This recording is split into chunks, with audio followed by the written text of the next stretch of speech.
हम analogue electronics 2 की unit 2 करने वाले हैं in one shot. So let's start. First topic is output offset voltage, जिसको हम VOO से डिनोट करते हैं। तो what is output offset voltage? तो हमने पढ़ा था जब कैरेक्टरिस्टिक्स पढ़ रहे थे हम आइडियल ओप एम्प के इन द यूनिट 1। तो हमने देखा था कि आइडियल ओप एम्प में हमें कैरेक्टरिस्टिक्स ये लिखी हुई थी कि अगर हमने कोई इनपुट नहीं दिया तो हमें कोई भी आउटपुट नहीं मिलेगा। वहाँ पर मैंने बताया था कि ये कैरेक्टरिस्टिक्स मेंशन करने की इम्पोर्टेंस इसलिए है क्योंकि प्रैक्टिकल ओप एम्प में ये चीज़ फॉलो नहीं होती, बिना इनपुट के भी हमें आउटपुट मिलता है। तो बेसिकली आउटपुट ऑफसेट वोल्टेज क्या है कि जब मैंने दोनों ही टर्मिनल्स को, इन्वर्टिंग और नॉन इन्वर्टिंग टर्मिनल, दोनों ही टर्मिनल्स के ओप एम्प को जो है ग्राउंड कर रखा है, फिर भी मुझे एक आउटपुट वोल्टेज मिल रही है, उसको हम कहते हैं आउटपुट ऑफसेट वोल्टेज और VOO से डिनोट करते हैं। The voltage present at the output without any input applied is called the output offset voltage। जो चीज़ मैंने बताई वही लिखी हुई है। अब ये स्मॉल वोल्टेज क्यों आती है हमारे आउटपुट पे? तो even though all the components are integrated on the same chip, it is not possible to have two transistor in the input stage with exactly the same characteristics। अब हम कितनी भी कोशिश कर लें, हम सेम components इंटीग्रेट कर लें सेम चिप पे, लेकिन ये कभी भी पॉसिबल नहीं है कि अगर जो दो मैंने ट्रांजिस्टर्स यूज़ करें हैं इनपुट स्टेज पर, उनकी एग्जैक्टली सेम कैरेक्टरिस्टिक्स हो, मतलब उनमें जो एरर है वो भी सेम हो, तो ये पॉसिबिलिटी नहीं होती। इसी वजह से जो कलेक्टर करंट है ना, उनमें डिफरेंस आ जाता है और इसी छोटे से डिफरेंस से हमारी डिफरेंशियल आउटपुट बनती है और ये वो जो है वो डिफरेंशियल आउटपुट एम्पलीफाइड होकर हमें यहाँ आउटपुट में मिलती है, जिसको हम क्या कहते हैं, आउटपुट ऑफसेट वोल्टेज। अब इस वोल्टेज को हम कैसे कम कर सकते हैं? तो by applying differential voltage of opposite polarity at one of the terminal.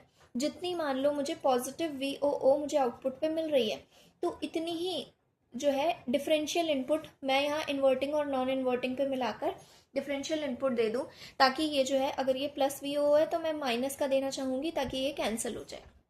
तो इस तरीके से हम जो है इस आउटपुट ऑफसेट वोल्टेज को कंपनसेट कर सकते हैं। When both inputs are grounded, ideally the op amp must be 0।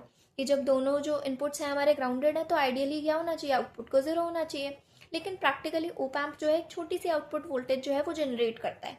इसी को नलीफाई करने के लिए हम कुछ वोल्टेज जो है वो उसकी जो ऑपोजिट साइड पर जो इनपुट पोर्ट्स हैं, इनपुट टर्मिनल्स हैं, उस पर देते हैं और इसी को हम क्या कहते हैं, इनपुट ऑफसेट वोल्टेज। अब इनपुट ऑफसेट वोल्टेज की डेफिनेशन देखते हैं। The input offset voltage is defined as the amount of voltage that must be applied between the two input terminals of the op amp to obtain 0 volts at the output. Practical op amp में क्या था कि अगर हमारे दोनों terminals grounded हैं, input terminals grounded है, still हमें एक आउटपुट मिल रही थी। अब ऐसे केसेस में अगर हम उसमें इनपुट जब डालेंगे तब तो हमें जो है एरर वाली वोल्टेज मिलेगी एट द आउटपुट साइड। तो ऐसा ना हो इसीलिए हम क्या करते हैं, आउटपुट ऑफसेट वोल्टेज जितना ही इनपुट पहले से ही इनपुट टर्मिनल्स पे दे देते हैं, ताकि ग्राउंड मतलब एक तरीके से हमें फाइनल जो है वो 0 वोल्ट्स मिले। अब यहाँ पर अगर मुझे मान लो इन्वर्टिंग पर कुछ वोल्ट्स लगाकर मुझे फाइनली क्या है, फाइनली मिल रहा है मुझे 0 वोल्ट्स, तो मतलब ये हमारा एक आइडियल ओप एम्प है। इसमें अब हम सारी इनपुट्स लगाएंगे और फिर आउटपुट्स जो है वो चेक करेंगे। नेक्स्ट है हमारा input offset current. The algebraic difference between the current flowing into the inverting and non-inverting terminals is referred to as input offset current। हमने पढ़ा था कि इन्वर्टिंग और नॉन इन्वर्टिंग टर्मिनल्स दो हमारे होते हैं, राइट। इनके बीच का जो डिफरेंस होता है VID से हम डिनोट करते थे। अब यहाँ पर है कि जब हमने इन दोनों को ग्राउंड कर रखा है तो ऑब्वियस है कि यहाँ पे कोई जो है करंट फ्लो कर रहा होगा, क्योंकि सारे जो है टर्मिनल, सारे जो ट्रांजिस्टर्स, हमने रीज़न पढ़ा था अभी आउटपुट ऑफसेट वोल्टेज में कि सारे ट्रांजिस्टर्स में कुछ ना कुछ एरर होती है, इनबिल्ट होती है। तो उन इन्वर्टिंग और नॉन इन्वर्टिंग टर्मिनल्स में कुछ ना कुछ करंट होगा, बहुत ही माइन्यूट करंट होगा। तो उनका जो अलजेब्रिक डिफरेंस होता है उसको हम इनपुट ऑफसेट करंट कहते हैं। सपोज करो ये एक ओप एम्प है, इसका ये इन्वर्टिंग टर्मिनल है और एक ये नॉन इन्वर्टिंग टर्मिनल है। इसमें करंट मैंने IB1 मान लिया और इसमें IB2 मान लिया। सॉरी, ये नॉन इन्वर्टिंग होना चाहिए और ये इन्वर्टिंग, क्योंकि मैंने IB1 को नॉन इन्वर्टिंग का लिया है। सो ये प्लस है, ये माइनस। तो IB1 हमारा नॉन इन्वर्टिंग इनपुट में करंट फ्लो करने वाला है और IB2 है इन्वर्टिंग में। जब हम इन दोनों को माइनस करेंगे, जो भी इनका डिफरेंस होगा उसको हम क्या कहते हैं, इनपुट ऑफसेट करंट, और इसको IO से डिनोट करते हैं। अब ये IB1 IB2 क्या है, base current of the first differential amplifier stage. अभी बताया कि हमारे ट्रांजिस्टर्स में इनबिल्ट कुछ ना कुछ एरर आती है, तो वो उनका क्या है, बेस करंट है। जो हमने ब्लॉक डायग्राम पढ़ा था लास्ट लेक्चर में यूनिट 1 में कि फर्स्ट डिफरेंशियल एम्पलीफायर स्टेज होती है, उसमें जो दो इनपुट्स जाती हैं उनमें जो बेस करंट्स हैं वो हमारे यहाँ पर उनका अगर हम डिफरेंस लें तो वो हमारी इनपुट ऑफसेट करंट होती है। Even though both of transistors are identical, it is not possible to have IB1 and IB2 exactly equal to each other because of the internal imbalance between the two input. वही चीज़ जो अभी समझाई कि हम कितना भी सेम ट्रांजिस्टर क्यों ना चूज़ कर ले, जो उनके इनबिल्ट एरर्स होती है उसकी वजह से IB1 और IB2 में डिफरेंस होता है, तो एक इनपुट ऑफसेट करंट हमें मिल जाता है। नेक्स्ट है हमारा इनपुट बायस करंट। तो it is the average of the currents that flow into the inverting and non-inverting input terminals of the op-amp. Input offset current क्या था? Difference of the current flowing in the difference in the current flowing in the inverting and non-inverting terminal of the op-amp. Input bias current क्या है? Average of those current. IB1 और IB2 जिनका difference निकाला था हमने, जो कि क्या होता था, IIO, यानी कि इनपुट ऑफसेट करंट। अब अगर हम इनका एवरेज ले लें तो वो क्या होता है हमारा इनपुट बायस करंट। तो IB1 plus IB2 divide by 2 is equals to IB। IB refers to input bias current. Next जो हमें पढ़ना है वो है थर्मल ड्रिफ्ट। तो आइडियली हमारे जो पैरामीटर्स जो अभी अभी हमने पढ़े, input offset voltage, input bias current, input offset current, ये सारे जो हैं ये हमारे कांस्टेंट होने चाहिए। बट प्रैक्टिकली ये वेरी करते हैं। किन के साथ वेरी करते हैं? तो टेम्परेचर के चेंज की वजह से वेरी करते हैं, सप्लाई वोल्टेज के चेंज की वजह से वेरी करते हैं, VCC या VEEU जो होते हैं, या फिर टाइम की वजह से वेरी करते हैं। तो इसी की जो रेट ऑफ चेंज है ड्यू टू दीज फैक्टर्स या फिर due to the temperature particularly, तो उसी को हम थर्मल ड्रिफ्ट कहते हैं। कि अगर हम रेट ऑफ चेंज निकाल रहे हैं इनपुट ऑफसेट वोल्टेज का विद रिस्पेक्ट टू टेम्परेचर, तो हम उसको कहते हैं थर्मल वोल्टेज ड्रिफ्ट। अगर हम रेट ऑफ चेंज निकाल रहे हैं इनपुट ऑफसेट करंट का विद रिस्पेक्ट टू टेम्परेचर, तो हम उसको क्या कहते हैं, थर्मल करंट ड्रिफ्ट। अगर हम क्या कर रहे हैं, रेट ऑफ चेंज निकाल रहे हैं इनपुट बायस करंट का विद रिस्पेक्ट टू टेम्परेचर, तो हम उसको क्या कहते हैं, थर्मल ड्रिफ्ट इन इनपुट बायस करंट। इसकी यूनिट क्या होती है? तो अगर हमारा वोल्टेज म्यू वोल्ट्स में है, क्योंकि म्यू वोल्ट्स क्यों लिया, क्योंकि ये जो वोल्टेज होती है इनपुट ऑफसेट वोल्टेज ये बहुत ही छोटी होती है, तो इसीलिए म्यू वोल्ट्स में मेजर करते हैं। और टेम्परेचर को अगर मैं सेल्सियस में ले लूँ तो इसकी यूनिट क्या हो जाएगी, म्यू वोल्ट्स पर सेल्सियस। अब अगर हमें हर एक की डेफिनेशन लिखनी है तो कैसे लिखेंगे? तो अगर मैं थर्मल वोल्टेज ड्रिफ्ट की बात करूँ तो it is the average rate of input offset voltage per unit change in temperature. तो वही मैंने यहाँ लिखा हुआ है कि the average rate of input offset voltage per unit change in temperature is called thermal voltage drift. इसी तरीके से मुझे अगर थर्मल करंट ड्रिफ्ट की डेफिनेशन लिखनी हो तो मैं क्या लिखूंगी, the average rate of input offset current per unit change in temperature is called thermal current drift. Again अगर मुझे थर्मल ड्रिफ्ट इन इनपुट बायस करंट की डेफिनेशन लिखनी है तो वो क्या हो जाएगी, the average rate of input bias current per unit change in temperature is called thermal drift in input bias current. तो इसी तरीके से हम जो इनकी डेफिनेशंस लिख सकते हैं। Next is error voltage in an op-amp. So an ideal op-amp should give output based only on the input difference and should give 0 volt when both inputs are equal. But in real op-amps this doesn't happen perfectly. अभी अभी हम यही discuss कर रहे थे कि ideal op-amp में हमारा जो है आउटपुट हमको क्या मिलना चाहिए, अगर इनपुट डिफरेंसेस सेम है, इनपुट में सेम हमने वोल्टेजेस दी हैं तो हमें 0 वोल्ट मिलना चाहिए, जो कि नहीं मिलता। रियल op-amps में ये नहीं होता परफेक्टली। तो एरर वोल्टेज वो स्मॉलेस्ट अनवांटेड वोल्टेज डिफरेंस है जो कि अराइज करता है जब हमने इन्वर्टिंग और नॉन इन्वर्टिंग इनपुट्स पे सेम जो है इक्वल जो है इनपुट दिए, even when they are suppose to be equal. जब वो इक्वल होने चाहिए तब हमें जो डिफरेंस मिलता है between inverting and non inverting, उसको हम क्या कहते हैं, एरर वोल्टेज। अब कंफ्यूज हो सकते हो आप इनपुट ऑफसेट वोल्टेज से और एरर वोल्टेज से। तो एक op-amp है, अब यहाँ पर अगर मैं यहाँ पर कुछ वोल्टेज दे रही हूँ, यहाँ पर भी मैं कुछ वोल्टेज दे रही हूँ, तो मान लो ये 5 है, यहाँ पर ये 3 है, तो हमें इसका डिफरेंस कितना मिलना चाहिए था, 2 मिलना चाहिए था। लेकिन 2 की जगह ये 1.9 मिल रहा है या 2.2 मिल रहा है, तो ये क्या है, एरर है। तो इसको हम कहते थे इनपुट ऑफसेट वोल्टेज, जो भी इनका डिफरेंस आएगा जो भी हम निकालेंगे। लेकिन जब ये एम्पलीफाइड होकर हमें दूसरी साइड मिल जाता है तो उसको हम क्या कहते हैं, ये एरर वोल्टेज कहते हैं कि उतने की एरर आ रही है। अब ये कैसे समझ आएगा, जैसे मान लो मैंने इस op-amp को दोनों पर ग्राउंड कर दिया, ग्राउंड करने के बाद भी मुझे कुछ ना कुछ वोल्टेज मिल रही है, और यहाँ पर जो मतलब हमें यहाँ पर कुछ ना कुछ वोल्टेज डिफरेंस रहा होगा, तभी हमें एम्पलीफाइड होकर मिल रहा है। तो ये एरर वोल्टेज उसको सिग्निफाई करता है। तो अब ऐसा क्यों होता है? रीजंस हमने पीछे भी पढ़े थे कि इंटरनल ट्रांजिस्टर मिसमैचेस होते हैं, मैन्युफैक्चरिंग इम्परफेक्शंस, या फिर टेम्परेचर चेंजेस की वजह से जो कैरेक्टरिस्टिक्स हैं वो चेंज हो जाती हैं। इसको हम क्या कहते हैं? तो अभी मैंने बताया कि इसको इनपुट ऑफसेट वोल्टेज भी कॉमनली रेफर कर सकते हैं, ऑल्दो बहुत ही माइन्यूट सा डिफरेंस होता है दोनों में। फॉर्मूला देखते हैं, V error out is equals to a into में V O S. V O S क्या था? हमारा इनपुट ऑफसेट वोल्टेज, या फिर जिसको एरर वोल्टेज भी कह सकते हैं। और ए क्या होता है? Close loop gain of op-amp. Close loop क्यों? क्योंकि जनरली जो हमारा ओपन लूप अगर हम यूज़ करेंगे ओपैम्प में तो गेन बहुत ज़्यादा हाई होता है, स्टेबिलिटी कम होती है। ये भी मैंने यूनिट 1 में समझाया हुआ है। तो इसीलिए हम हमेशा ओपैम्प को नेगेटिव फीडबैक के साथ यूज़ करते हैं ताकि उसका गेन जो है वो स्टेबलाइज कर सके।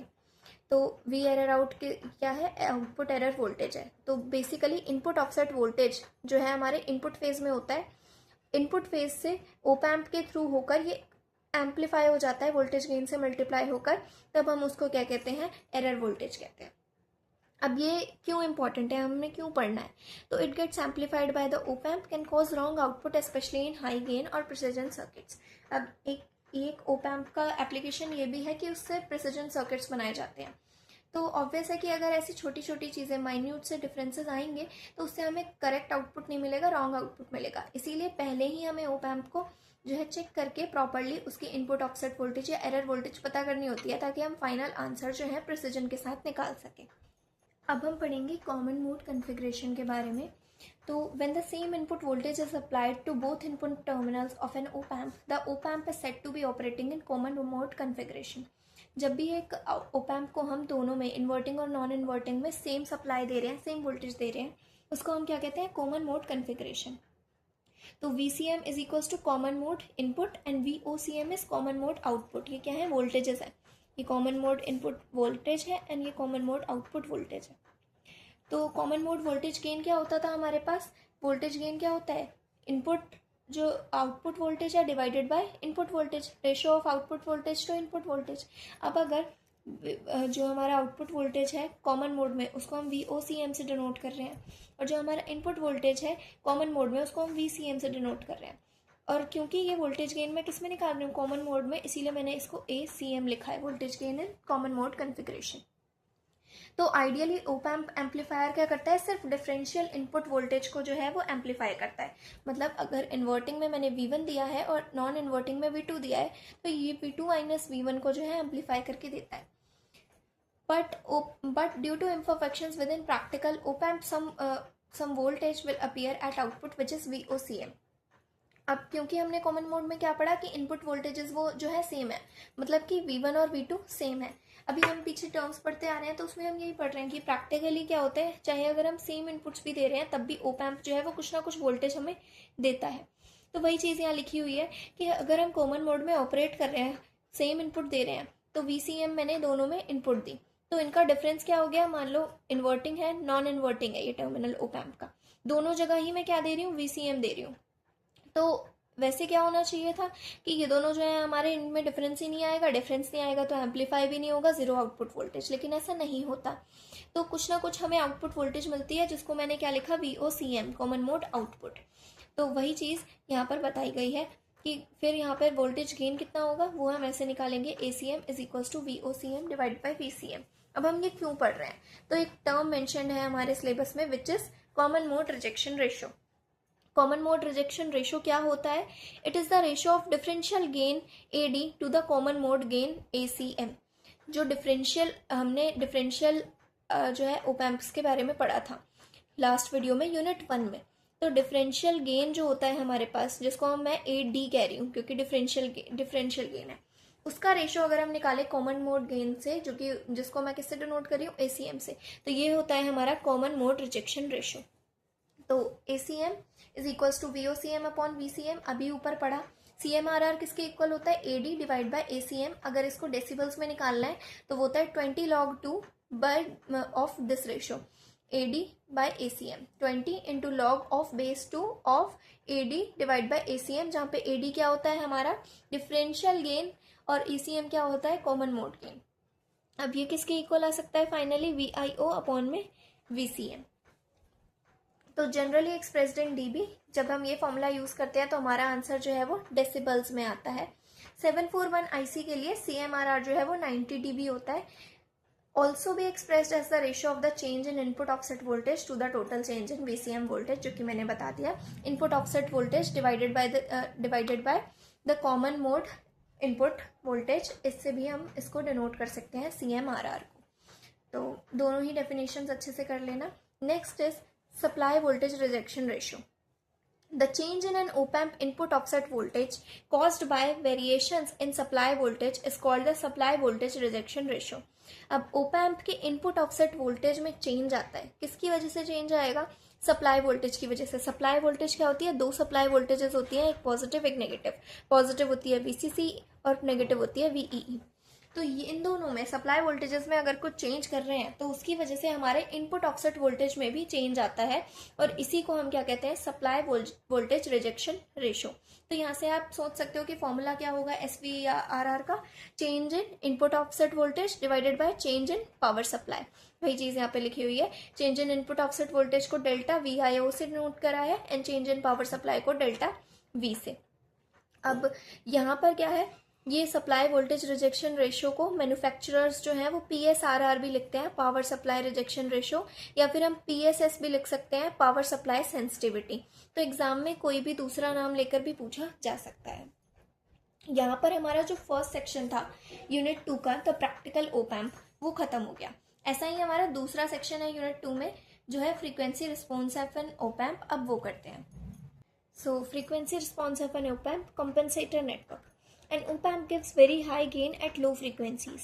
As frequency increases, the gain naturally falls. एक op-amp जो है लो फ्रीक्वेंसीज में बहुत हाई गेन देता है, लेकिन जैसे जैसे फ्रीक्वेंसी इंक्रीज करती है गेन जो है वो डिक्रीज होने लगता है। Inside the op-amp there are many internal delays that can cause the op-amp to oscillate at high frequencies. अब हमारे op-amp के इंटरनल डिलेज की वजह से op-amp जो है वो हाई फ्रीक्वेंसीज पे ऑसिलेट करता है। ऑसिलेट मतलब अनस्टेबल हो जाता है। इसीलिए हम एक फ्रीक्वेंसी रिस्पॉन्स कंपेंसेशन ऐड कर देते हैं, ताकि इसका फ्रीक्वेंसी रिस्पॉन्स हाई फ्रीक्वेंसी पर भी बेटर हो सके, जिसको हम क्या कहते हैं? Compensator network. तो कंपेंसेटर नेटवर्क क्या है? Is a small RC arrangement used to control how gain changes with frequency, prevent oscillations and make the op amp stable. तो इसके मेन 3 रीजंस होते हैं कंपेंसेटर नेटवर्क यूज करने के, कि हम गेन को जो है वो कंट्रोल कर सके, कि वो फ्रीक्वेंसी के साथ चेंज ना हो, मतलब हाई फ्रीक्वेंसी पे गेन जो है वो डिक्रीज ना हो, ऑसिलेशंस को प्रिवेंट कर सके, और ओपैम्प को हमारे स्टेबल बना सके। कंपेंसेटर नेटवर्क एक्चुअली में क्या होता है? एक RC अरेंजमेंट होती है। R stands for resistor and C stands for capacitor. अब विदाउट कंपेंसेशन और विद कंपेंसेशन में क्या डिफरेंस है? अगर हमने कंपेंसेशन नहीं लगाया तो गेन जो है वो फास्टली जो है फॉल कर जाएगा फॉर हाई फ्रीक्वेंसीज। अगर हमने कंपेंसेशन लगाया है तो गेन जो है स्मूथली रिड्यूस करेगा। फेज शिफ्ट इंक्रीज हो जाती है यहाँ पे बहुत ज़्यादा, और फेज शिफ्ट यहाँ पे कंट्रोल करते हैं हम। आउटपुट जो है मे रिंग और ऑसिलेट। आउटपुट मतलब ऑसिलेट करने का, रिंग करने का क्या मतलब है? कि वो अनस्टेबल है, कुछ भी हमें क्लियरली नहीं मिल रहा। हो सकता है कि हमें जो है ऐसे करके 2 लाइन्स मिले। अब इसका क्या मतलब है? कि आउटपुट बहुत जल्दी जल्दी जो है शिफ्ट कर रही है, लेकिन यहाँ पर ओपैम्प जो है प्रिडिक्टिवली बिहेव करता है। प्रिडिक्टिवली मतलब हम उसको प्रिडिक्ट कर पाते हैं। यहाँ पे हमें नहीं पता, वो अनस्टेबल है, वो कुछ भी हमें नेक्स्ट मोमेंट पे आउटपुट दे सकता है। अब मोस्ट कॉमन टाइप ऑफ जो कंपनसेशन हम यूज़ करते हैं वो है डोमिनेंट पोल कंपनसेशन। अब ये कैसे करी जाती है? तो एक small capacitor is connected inside the op-amp और एक्सटर्नली इन सम केसेस। क्योंकि इंटरनल डिलेज होते हैं तो जनरली जो है हम अंदर ही कैपेसिटर को जो है कनेक्ट करते हैं। सम केसेस में एक्सटर्नली भी यूज़ होता है। ये कैपेसिटर क्या करता है? एक मेन डोमिनेंट पोल कर देता है at low frequency. Low frequency पर एक डोमिनेंट पोल हो गया हमारे पास। तो इसका इफेक्ट क्या होता है कि लो फ्रीक्वेंसीज पे हमारे हाई गेन है, गेन जो है वो डिक्रीज कर जाता है -20 dB पर डिकेड, और ओपैम्प जो है वो हमारा स्टेबल हो जाता है। अब 3 तरीके के कंपनसेशन हो सकते हैं, एक लीड कंपनसेशन, एक लैग कंपनसेशन और एक lead lag compensation. Lead compensation क्या करता है? ये हमारी स्पीड को इंक्रीज कर देता है, बैंडविड्थ को भी इंक्रीज कर देता है। तो ये तब हम यूज करेंगे जब हमें रिस्पॉन्स बहुत ज़्यादा फास्ट चाहिए। दूसरा लैग कंपनसेशन, तो इसका उल्टा होगा, ये स्टेबिलिटी को इम्प्रूव करेगा, बैंडविड्थ को रिड्यूस करेगा। तो यहाँ ये हम तब यूज करेंगे जब हमारे लिए स्टेबिलिटी ज़्यादा इंपॉर्टेंट है स्पीड से। फिर है लीड लैग कंपेंसेशन, जो कि इन दोनों का एक बैलेंस होता है कि जब हमें रिस्पॉन्स भी एक मतलब ज़्यादा फास्ट नहीं चाहिए, ज़्यादा स्लो भी नहीं चाहिए, और हमें स्टेबिलिटी भी अच्छी खासी चाहिए, तब हम लीड लैग कंपेंसेशन जो है वो करते हैं। अब इनके बारे में डिटेल में नहीं पढ़ना, जस्ट बिकॉज यहाँ पे कंपेंसेटर नेटवर्क मेंशन था तो इसीलिए थोड़ी बहुत बेसिक इन्फॉर्मेशन मैंने दे दी। नेक्स्ट हम देखते हैं high frequency op amp equivalent circuit.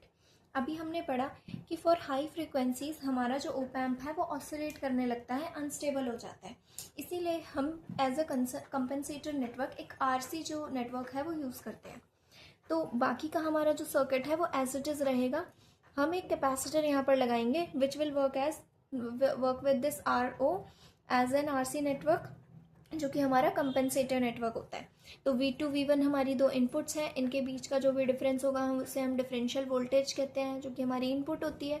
इनके बीच में RI होता है जो कि इनपुट रेजिस्टेंस है, जो कि बहुत ही हाई होता है। आउटपुट साइड पे हमारे पास हमारे RO होता है, एक हमारे वोल्टेज सोर्स होता है AOL multiplied by VD।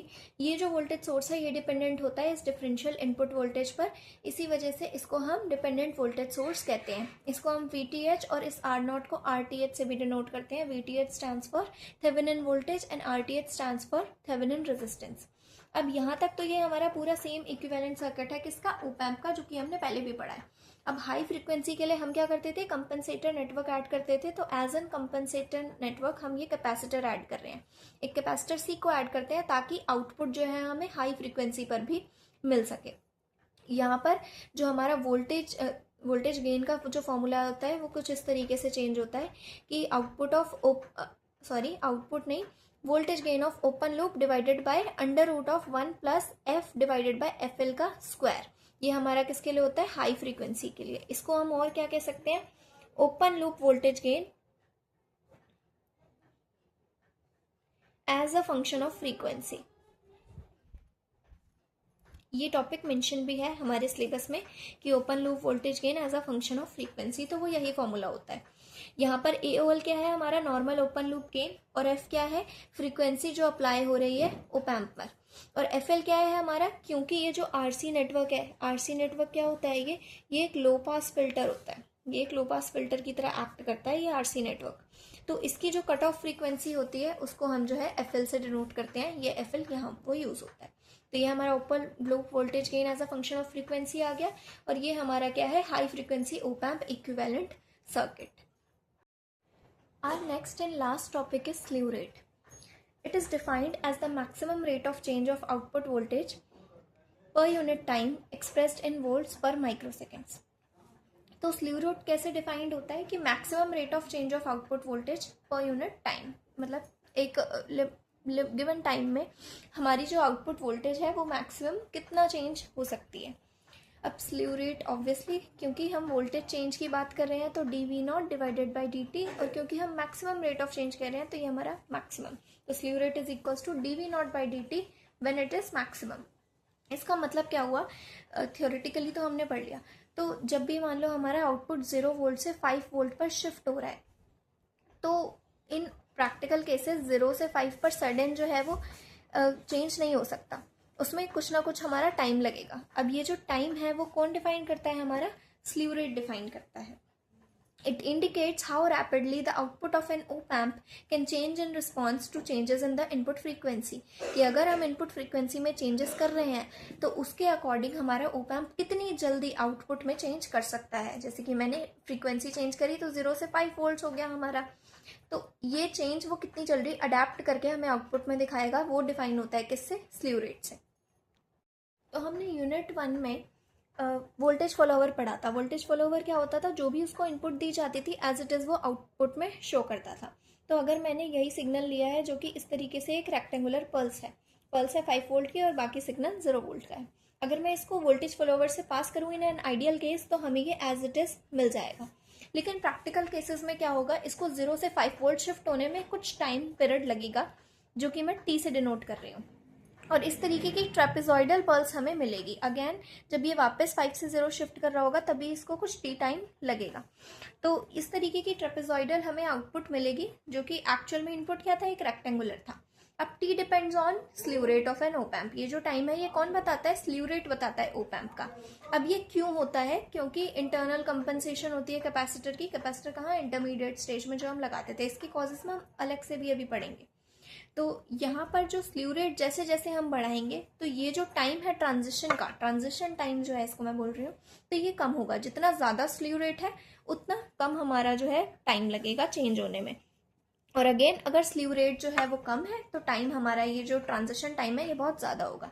So basically slew rate is the maximum rate at which output of an op amp can change, या फिर कितनी फास्ट ओप एम्प जो है वो अपना रिस्पॉन्स चेंज कर सकता है।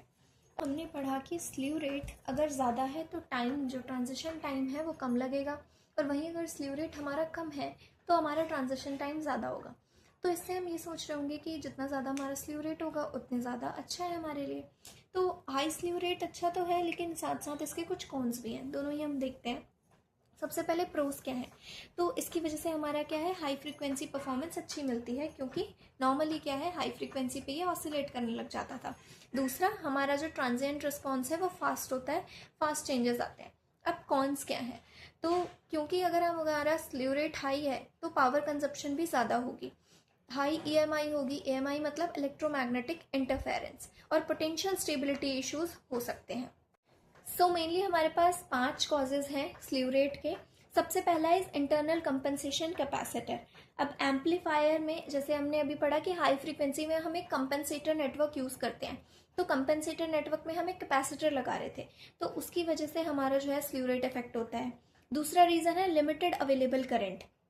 अब जो हमारे ट्रांजिस्टर हैं वो एक लिमिटेड करंट ही पुश आउट कर सकते हैं चार्जिंग के लिए, या डिस्चार्जिंग के टाइम एक लिमिटेड करंट हमें मिलता है, तो इसकी वजह से भी स्लीव रेट इफेक्ट होता है। Third reason is input stage saturation. अब अगर एकदम से वोल्टेज जो है वो 0 वोल्ट से 5 वोल्ट हो जाए, एकदम से ट्रांजिशन हो जाए, तो क्या करता है, एम्पलीफायर सैचुरेशन स्टेज पर चला जाता है, इससे भी स्लीव रेट हमारा इफेक्ट होता है। Fourth reason is capacitive loading. अब जो भी हम एक्सटर्नल डिवाइसेस लगा रहे हैं या वायरिंग कर रहे हैं, तो वो खुद भी कभी कभी चार्ज स्टोर करने लग जाती है, इसको हम कैपेसिटिव लोडिंग कहते हैं। Last is transistor characteristics and sizing. As we all know कि जो भी हम कंपोनेंट्स यूज़ कर रहे हैं वो सारे हमारे प्रैक्टिकल होते हैं, आइडियल नहीं होते, तो उनमें इंटरनल भी डिफॉल्ट्स होते हैं, उनकी कैरेक्टरिस्टिक्स कुछ ना कुछ एरर्स होती हैं, जिनकी वजह से हमारा स्लीव रेट्स जो है वो वेरी कर सकता है। Common effects of slew rate in applications. First, audio amplifiers में। अब ऑडियो एम्पलीफायर्स में क्या होता है, जब भी हम हाई फ्रीक्वेंसी सिग्नल्स जो हैं पास कर रहे हैं, अगर हमारा स्लीव रेट बहुत ज़्यादा लो है तो इसकी वजह से एक स्लीव इंड्यूस्ड डिस्टॉर्शंस आती है। ये डिस्टॉर्शंस क्या होती हैं कि जो शार्प डायनेमिक वेवफॉर्म है ना, वो क्लिप्ड शेप्स बन जाती हैं, जिसकी वजह से हमारा साउंड डिस्टॉर्ट हो जाता है। दूसरा है वीडियो एंड RF एम्पलीफायर्स में। अब वीडियो और कम्युनिकेशन सिग्नल्स डिपेंड करते हैं रैपिड वोल्टेज ट्रांजिशन में ताकि पिक्सल डेटा या हाई फ्रीक्वेंसी डेटा जो है वो ट्रांसमिट हो सके। अब अगर हमारा स्लीव रेट इनसफिशिएंट है तो बैंडविड्थ रिड्यूस हो जाती है और टाइमिंग जिटर आ जाता है। नेक्स्ट इज डाटा एक्विजिशन, मतलब एनालॉग टू डिजिटल कन्वर्जन या डिजिटल टू एनालॉग कन्वर्जन। अब इनमें क्या होता है कि डिवाइस का जो स्लीव रेट है वही डिटरमाइन करता है कि वो कितना सेटलिंग टाइम उसको लगेगा। सेटलिंग टाइम मतलब कि जैसे एक एम्पलीफायर है वो फाइनल वैल्यू तक तब तक नहीं पहुंच सकता जब तक कि जो कन्वर्टर है वो सिग्नल को सैम्पल ना कर दे, तो वो टाइम हमारा सेटलिंग टाइम होता है। अब इसकी वजह से क्या होता है कि हमारे जो कन्वर्जन है उसमें एरर आते हैं और रेजोल्यूशन बहुत ही ज़्यादा डिग्रेडेड होता है। Last is wave form generation. Wave form generation, जैसे हम स्क्वायर या ट्राइंगुलर वेव्स अगर जनरेट कर रहे हैं, तो अगर स्लीव रेट हमारा बहुत स्लो है तो जो शार्प एजेस हैं वो जो हमारी राउंड ऑफ होकर स्मूथ एजेस बन जाती हैं। इसकी वजह से हमारी जो मैक्सिमम फ्रीक्वेंसी है सर्किट की वो भी लिमिट हो जाती है। तो मतलब बेसिकली हमारी जो वेव फॉर्म जनरेट होनी चाहिए थी वो डिग्रेडेड जनरेट होती है। सो यहाँ पर हमारी एनालॉग इलेक्ट्रॉनिक्स 2 की यूनिट 2 पूरी तरह से ख़त्म होती है। That's it for today. Thank you.